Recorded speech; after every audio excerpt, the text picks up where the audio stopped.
What's going on, guys? Welcome back to another Resident Evil tier list video, and today I'm doing a tier list that I've actually done before. This is the Resident Evil 5 weapons tier list, and this is actually by demand of Cloud Symbol. If you're watching this, dude, I hope this pleases you, because last time I did this list, this was about a year ago, and I had less knowledge to the game, so this time I'm gonna actually bring some more knowledge to Resident Evil 5 about the weapons and how they work, fully upgraded or not fully upgraded, but whether or not. Let's get into the first weapon here. It's gonna be the starter handgun. I used to call it the Matilda because I'm too used to the starter handgun being the Matilda. I think that's just a Leon thing that stuck with me. But anyways, whatever you want to call it, the standard handgun, it's like the M92F.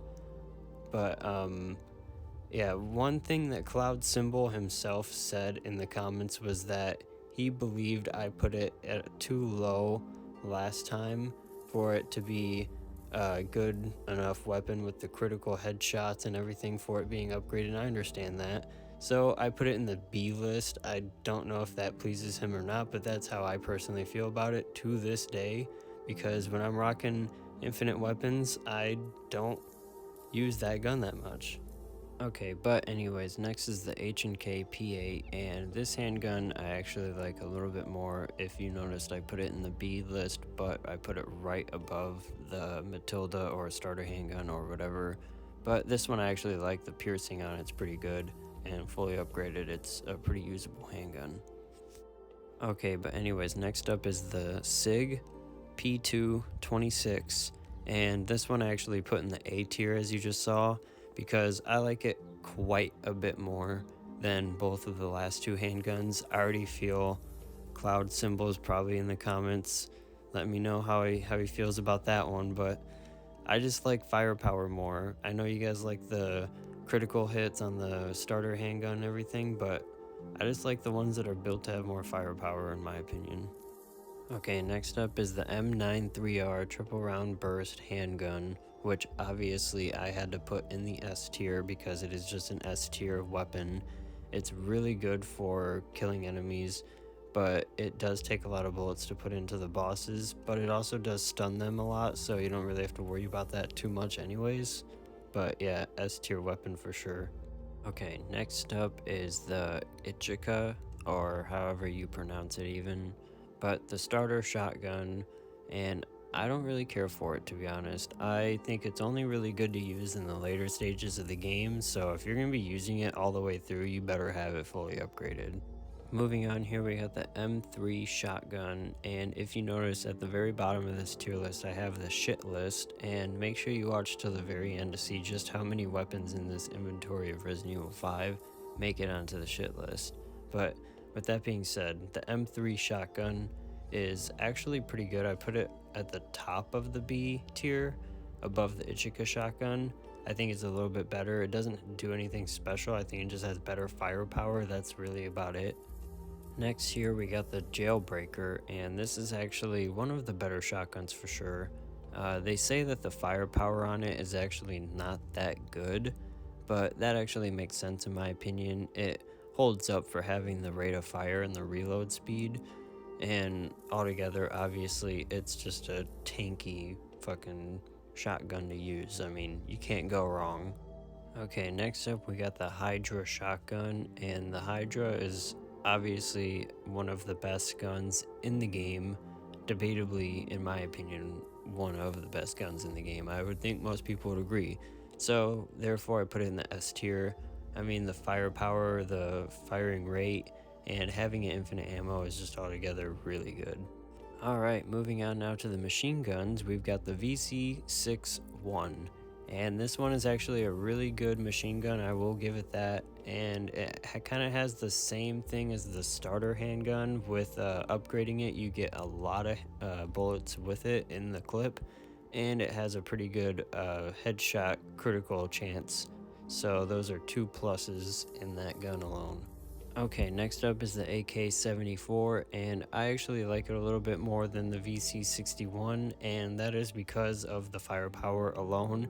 even though I know it holds less ammo and you pretty much have to spend a lot of your time reloading it, but it is definitely the strongest machine gun in the game. Alright, next up here we got the SIG machine gun, and this one is actually one of the best guns in the game, so I put it in the S tier for sure, because this is one of the guns that I pretty much use all the time if I'm just going back and playing the game with all infinite guns. It's a go-to weapon. It has the fastest reload speed in the game, so there's another good plus about the gun too. But moving on, we got the H&K machine gun, and this is debatably one of the best machine guns in the game. And also, I don't know if you guys noticed, but I moved the Ichika shotgun down to the bottom of the B tier because I was not feeling where it was at, but I moved it down lower where I thought felt reasonable. And yeah. Alright, now we've made it to the snipers. Now we've got the S75 sniper rifle, and this is the first sniper rifle you find in the game, so if you're playing in a new game like that, it is pretty good in the early stages, but later on you're probably not going to use it, and you're probably not going to like it because it is a really slow gun, and every time you take one shot, you have to unrelease from the scope because it only is like a one shot per clip gun. Alright, next up here we got the Dragunov SVD. And this one is actually a decent sniper because it is the first semi-automatic sniper that you find in the game. Notice how it lets you actually get off quite a few shots in rapid succession without it having to reload and take away from you aiming down sights with the scope. But yeah. Alright, next up is the last sniper rifle. It is the H&K PSG-1. And it is definitely one of the best guns in the game, therefore I'm going to have to put it in the S tier. I'm not so crazy about the other two sniper rifles. This one is actually the only one in the game that is a fully automatic sniper rifle, and it has the scope magnification pretty much to anything you need. It's a pretty good gun, and every time I go back and play this game with infinite ammos, I'm always rocking that gun. Okay, now on to the first Magnum. It is the Smith & Wesson, the first one that you get, and honestly, I'm not that crazy about it. It's literally got nothing about it that makes it better than any of the other Magnums after it, so it's hard to kind of place this, but I'm going to put it at the top of the B tier, and that's just simply because of the fact it's a Magnum. But anyways, moving on, I'm gonna change where the Ichika shotgun is to the C list now because we've got nothing going on in C, and I just hate to see all that extra space or unneeded space right there in B.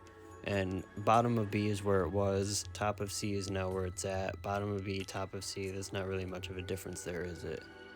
Next up, we got the Lightning Hawk, and I wish I could give you guys more information and more facts about the Magnums in this game, but they're all like super self-explanatory. This one is pretty much just a little bit better than the last one in terms of firing rate and power and just in general, and I wish I just had more distinct facts about these Magnums or these guns, but if you guys know anything that I should have shared about these Magnums or these guns, leave them down in the comments below, and I'll be reading all of the comments. Alright, lastly for the Magnums, we've got the Smith & Wesson. Again, this one is the M5000 or M500 or whatever, but this one I'm going to actually put right below the Lightning Hawk there if you saw, in the A tier, because I believe this one is a little bit overhyped for a gun. I think a lot of people look at this like, oh, strongest Magnum, strongest gun in the game, but I think the Lightning Hawk is actually a perfect balance between firing rate and firepower. Alright, now we're moving on to the special weapons here. We're moving on to the Gatling gun, which of course is for Chris only, and of course is always going to be infinite ammo. It is a pretty good firing gun. It doesn't actually have a good accuracy on it, so that is just spray weapon pretty much, but it also makes you move super slow, it feels like, and I just don't like that. That's why I put it in the D tier, because I'm really not feeling that like make your movement slower kind of thing. And after the Gatling gun comes the longbow or the crossbow, whatever you want to call it, but it's Sheva's exclusive gun that comes infinite, of course. But this one is actually a really good gun. I'm going to put it in the S tier, just right there does it. Because honestly, the firing power on it is really good, but you have to rely on your aim and your skill. Okay, moving on here, we've got the stun rod, and this one is an interesting one for sure. It can be good in situations, don't get me wrong. I'm not going to talk bad about this and be like saying the stun rod is never good in any situation ever, because it can be, but I'm going to have to put it in the C list because it's not something that you would normally rock throughout a whole playthrough, or if you've got all infinite guns. It's definitely not one that you're just going to be using. But other than that, the stun rod is definitely not something that I would figure most people would be using. I don't know. If Cloud Symbol, if you're watching this, bro, let me know how you feel about the stun rod. And anyone else watching this video right now, put down in the comments how you feel about the stun rod, because it's not that great of a weapon in my opinion. Alright, next up is none other than the grenade launcher, which is the only gun that actually can't be infinite ammo no matter what. But it is pretty cool. It comes with the electric, the nitrogen, acid, flame, flash, and correct me if I'm wrong, that might be it. Explosive rounds, that's it. But other than that, the flash rounds make it a really good gun. A tier is what I'm going to put it at. And next up, we've got the infinite rocket launcher, or I guess rocket launcher. I'm too used to saying infinite with these guns. That's what I rock usually, because now I've got everything unlocked in this game. So usually when I go back to play, that's how I play. It's the funnest way. But definitely going to be at the top of my S tier for the rocket launcher. It is a beast of a weapon, and if you're going to speed run, you're going to have this kind of weapon to do it with. That is definitely a fact, especially with this Irving fight. It only takes like 2 shots with the infinite rocket launcher, and he's dead. It's like super easy. Alright, this next one is the mines. And this is gonna be the one and only shit list thing on here. Because, I mean, who really uses the mines? Come on. When I think about the mines in this game, it brings me back to this moment when you're first fighting this Kikiboro thing. And I just remember being stuck on this part for a while and being a kid just having to use the mines and figuring out that's how you get past it. Okay, next here is the flash grenade though, and the flash grenade is definitely a pretty good item. I don't actually remember how I placed this in my last Resident Evil 5 weapons tier list video from last year. I probably should have looked back on that a little bit more, but anyways, I'm just gonna slap this in the S tier. I'm gonna put it at the bottom there, but the flash grenade I think is the best grenade in the game to have, and it's a pretty good common pickup too, so that's also a nice plus, but also is known to kill the spider enemies and the headed parasite enemies, so yeah. Next up here though is the hand grenade, and the hand grenade I'm actually putting right there in the F tier. I don't know how you guys feel about that. How do you guys feel about the hand grenade? That's another thing you guys gotta let me know down in the comments. How do you feel about the hand grenade itself? Because I don't think it's that good.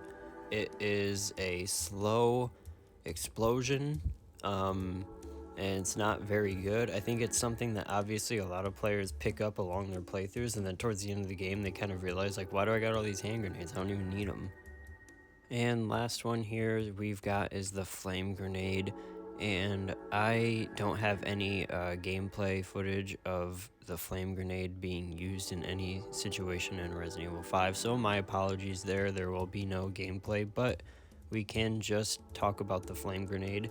And one thing to talk about for sure is that Cloud Symbol himself actually talked a little bit about the flame grenade. I'm pretty sure he said something about how I talked bad on it in my last tier list that I did last year, and that's one of the reasons why I'm redoing this tier list right now actually.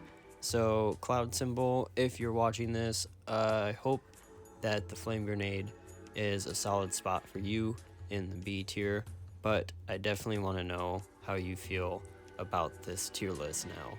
And hopefully I'm not going to be making another one.